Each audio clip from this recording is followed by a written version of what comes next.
മാണി സാറിന്റെ മണ്ഡലമാണ് അതുകൊണ്ട് നല്ല വൃത്തിയായിട്ടുണ്ട്, അല്ലെങ്കിൽ ഉമ്മൻചാണ്ടി സാറിന്റെ ഏരിയ ആണ് അതുകൊണ്ട് റോഡുകളൊക്കെ നല്ല ഭംഗിയാക്കിയിട്ടുണ്ട് എന്നല്ലേ?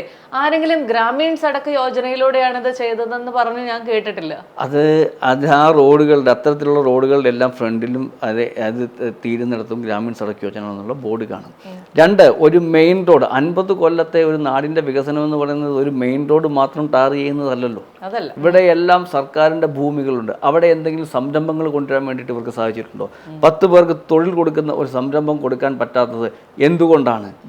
ഒരു മന്ത്രിസഭയിൽ ഒരു കാര്യം നടത്തിയെടുക്കാൻ വേണ്ടിയിട്ട് സാധിക്കുന്ന കാലഘട്ടത്തിൽ ഇതൊന്നും കൊണ്ടുവരാൻ വേണ്ടിയിട്ട് സാധിച്ചില്ല. ഇപ്പോൾ പല പ്രദേശങ്ങളിലും മിനി സിവിൽ സ്റ്റേഷനുകൾ പണിത് വെച്ചിട്ടുണ്ട്. ആ മിനി സിവിൽ സ്റ്റേഷനുകൾ മുഴുവൻ ഫുൾ ഫ്ലെഡ്ജിലാണോ? നല്ല രീതിയിൽ അത് പ്രവർത്തിക്കുന്നുണ്ടോ? ആ മിനി സിവിൽ സ്റ്റേഷൻ പണിത് വയ്ക്കുമ്പോഴും ഇപ്പോഴും പല സർക്കാർ സ്ഥാപനങ്ങളും വാടക കെട്ടിടത്തിൽ മാറി പ്രവർത്തിക്കുന്നുണ്ട്.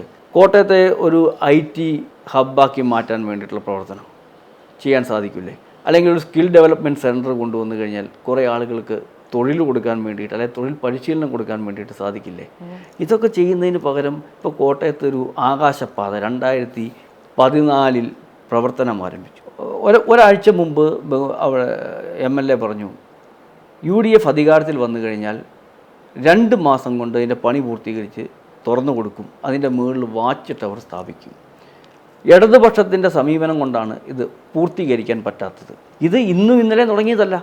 ഈ ഒരു സമയത്ത് ഞാനൊന്ന് തിരിച്ചു ചോദിച്ചോട്ടെ, അതായത് ഇത്രമാത്രം വികസിത പ്രവർത്തനങ്ങൾ അവിടെ നടക്കുന്നില്ല എന്ന് പറയുന്നുണ്ടെങ്കിൽ കഴിഞ്ഞ ഇത്രയധികം വർഷങ്ങളായിട്ട് ഈ കോൺഗ്രസ് അല്ലെങ്കിൽ UDF തന്നെ വീണ്ടും അവിടേക്ക് വരുമായിരുന്നു. അതാണ് പറഞ്ഞത്. ഈ ഞങ്ങളുടെയൊക്കെ പ്രദേശത്തെ ഒരു പൊതുവായി കാണുന്നത് ഒരു MLAയുടെ അല്ലെങ്കിൽ ഒരു MP യുടെ റോൾ എന്ന് പറഞ്ഞാൽ കല്യാണ വീട്ടിലും മരണ വീട്ടിലും വരിക എന്നുള്ള രീതിയിലാണ്. ആ രീതിയിലേക്ക് ഇവർ ഡൈവേർട്ട് ചെയ്ത് വെച്ചിരിക്കുകയാണ്.